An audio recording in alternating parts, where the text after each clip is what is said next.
Γεια σας, καλημέρα, good morning. Επιτρέψτε μου τις προσφωνήσεις, παρόλο που για μένα ο καθένας και κάθε μία από εδώ πέρα πρέπει να προσφωνηθεί, διότι αυτή είναι η ελληνική ναυτιλία και ο καθένας βάζει το λιθαράκι του, τις προσφωνήσεις θα τις κάνω στα ελληνικά με τη γλώσσα της καρδιάς μου. Και μετά να συνεχίσω στα αγγλικά. Αξιότιμε κύριε Υφυπουργέ, και πάντα παρόν και στις επάλξεις και πίσω από τις κάμερες και μπροστά. Κύριε Γκίκα, αξιότιμε αρχηγέ του αγαπημένου μας λιμενικού σώματος, με την αξιοπρεπέστατη πορεία μέχρι να φτάσετε εδώ. Αξιότιμε κύριοι πρέσβεις, Your Excellency Ambassadors. Αγαπητέ πρώτε πρόεδρε Έλληνα και μία Αμερικάνη του International Propeller Club. Αγαπητέ πρόεδρε των χρημάτων της Ένωσης Χρηματοδοτών Ναυτιλιακών, τον κύριο Ξηραδάκη. Αγαπημένε μου διάδοχε και πρόεδρε της Ναυτιλιακής Λέσης Πειραιώς. Αγαπημένε μου πρώην πρόεδρε και νυν εδώ και 7 χρόνια και θα συνεχίσουμε γιατί αυτή είναι η επικύρωση των ανθρωπίνων σχέσεων, Γιώργο Πατέρα. Αγαπημένη μου οικογένεια Μπεζεντάκο. Και θα ήθελα, επειδή τα είχα γράψει και πριν, να αφιερώσω τη σημερινή αυτή εκδήλωση στον Καπταδημήτρη. Και στον κάθε ένα Καπταδημήτρη που περνάει δυσκολίες, αλλά μέσα από τις δυσκολίες του, ως καπετάνιος και εμείς πλήρωμα του καραβιού, μας δίνει κουράγιο. Και το κουράγιο στη ζωή είναι αυτό το οποίο χρειαζόμαστε σε όλες τις εκφάνσεις της ναυτιλίας μας. Αξιότιμες κυρίες και κύριοι, αν ξέχασα κάποιον να με συγχωρείτε, Ladies and gentlemen, distinguished guests, welcome from abroad. It is truly an honor and a genuine pleasure to address you today at the 24th Navigator Forum. This is a gathering not of spectators, but of participants in one of the world's most vital industries. Events like this matter because they give us the opportunity to exchange views, not in theory, but in practice, to speak with knowledge, with experience, and with a sense of shared purpose for the future of shipping. I will make a very small volta, as we say, to the thematics of the panels. And maybe δεν θα είμαι και τόσο ευχάριστος. Oil to green, decarbonization dilemma. Much has been said. And to my interpretation, too much has been said about the Greek transition. It is time in the discussion to move from slogans to solutions. It is time only the experts to speak. Shipping today carries around 90% of global trade, and yet it is responsible for less than 3% of the CO2 emissions globally. So, by numbers, it remains by far the most energy efficient and cost-effective mode of transport known to mankind. This simple fact and this combination must be acknowledged in every regulatory forum. The decarbonization of shipping is a goal we all share because we all want to breathe oxygen. Without oxygen, we are all going to die. But it must be realistic, applicable, and economically sustainable. Greek shipping alone controls nearly 22% of the global fleet and in excess of 60% of the European fleet. So Greek participation is not symbolic, is not only one vote, but it's structural. We will continue to invest, to innovate, and to lead like we did all the last centuries. But we must also ensure that global measures are uniform, are fair, and technology neutral, rather than punitive or maybe politically driven. Let's go to the ESG perspectives. Environmental, social, and governance. is often presented as a very new concept. No. In truth, shipping has practiced ESG principles for decades. We respect for the environment, as I said before for the numbers. We definitely care for people and integrity in decision-making, which are part of our maritime DNA. But we must be very cautious of over-regulation. Every new rule adds administrative layers, costs, and in most of the cases, confusion. The time may soon come often that tomorrow maybe we will need new regulations just to interpret the ones we pose today. Let us remember what made Greek shipping a global benchmark: the deep expertise, adaptability, and sound judgment. Definitely not excessive paperwork. And we should also remind the world, and we should also remind amongst us, ladies and gentlemen, that the Greek shipping miracle that we are all proud, and we owe it to the older generations, stands hundreds of family-owned companies. 55% of Greek shipping companies operate fleets up to 5 vessels, whilst up to 8 vessels is the 82% of the Greek-owned companies.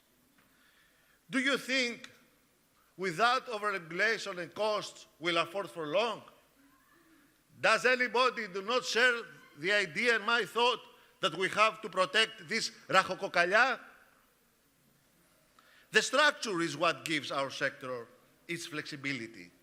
The structure gives the humanity and the strength, and that must fairly protective. That is the basic element of competitiveness. Don't talk me for social. I do not, to my knowledge, I have not seen any other sector being so socially friendly other than Greek shipping. And that can be proved either with the private donations, which most of the times are not disclosed, as well as the Navarchida, the Synenosis.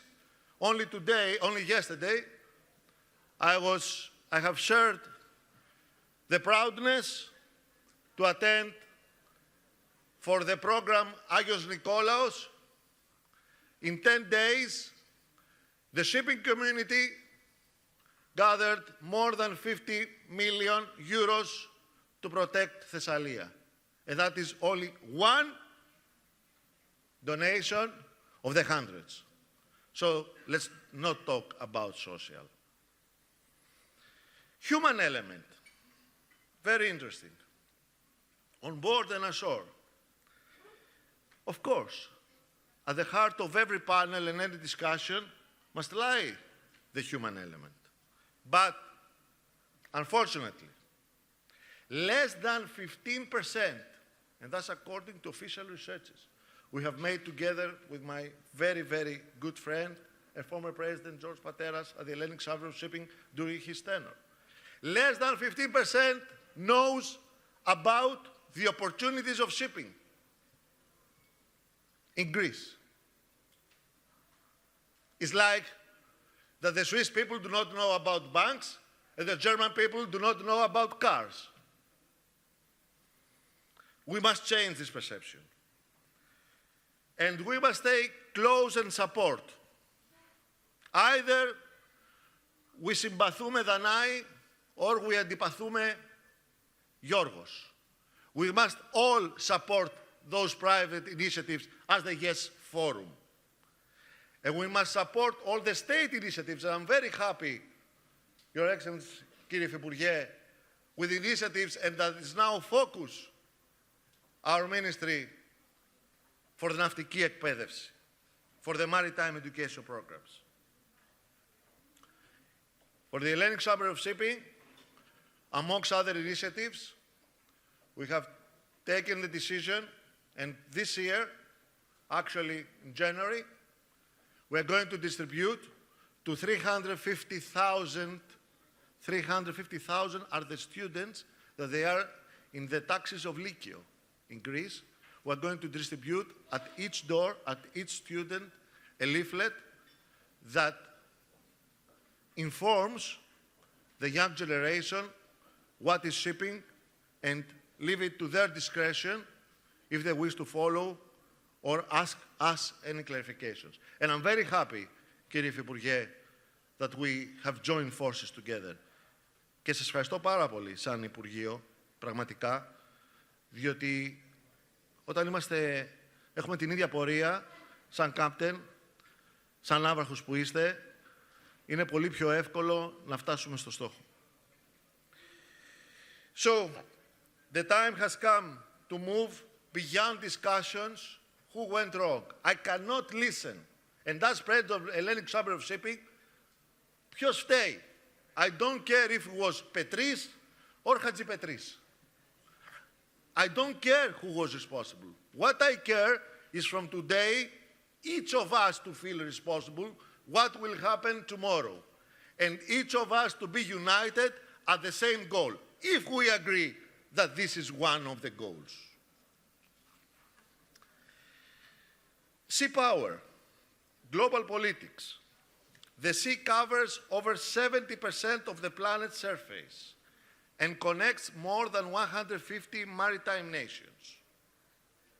So shipping does not only serve the global economy, but defines it. Without it, as Ms. Danai Bezedakou before mentioned, that can be realized by watching the excellent video, and after this forum, please watch it at the YouTube, the excellent video by professors, not by myself, what will happen on the earth if shipping stops. So, I would say that, in concluding, in Greece, we are fortunate to have, as I said before, to our Deputy Minister, a very strong partnership between the state and us. Also, I have to acknowledge the excellent relationship that our Minister, Mr. Vasilis Kekilias, has with the Commissioner of Transport and Tourism, the Greek Commissioner, Mr. Apostolos Gigikostas. And that is a unique opportunity to develop the pending issues, the pending common agreed issues we have. So, in concluding, let us all be clear. A better tomorrow will not come through wishful thinking or declarations. It will come only if collectively recognize the real needs and the current gaps, and if we design practical and sustainable solutions. And we have also to consider the cost, because I do not believe there is any person, either rich or poor, that when trying to meet a real need in life, they fail to ask one simple question: how much does it cost? The same principle applies to policy. Every regulation, every transition, every ambitious target has a cost, and that cost must be realistic, fair, and shared. The only things that cost nothing are words, theories, and regulations, and especially from those who will never be called to pay for them if those regulations will be in practice. Thank you.